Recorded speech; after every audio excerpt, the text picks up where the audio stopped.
السلام علیکم، بسم اللہ والصلاۃ والسلام علی رسول اللہ۔ سوال آگے جی، کچھ لوگ کہتے ہیں صدقے کا 1 کلو گوشت لیں، گھر کے سب لوگوں کے سر کے اوپر سے واریں اور باہر پھینک دیں تاکہ اسے کتے، کوے، چیلیں کھا جائیں۔ کیا یہ طریقہ درست ہے؟ بالکل درست نہیں۔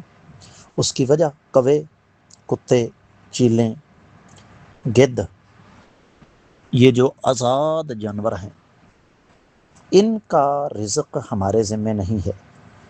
ہاں، ہم ان جانوروں کے پابند ضرور ہیں جن کو ہم نے پالا ہوا ہے۔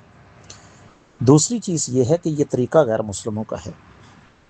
اور تیسری چیز جو یہاں میں سمجھانا چاہتا ہوں وہ یہ کہ یہ طریقہ سنت سے ثابت نہیں۔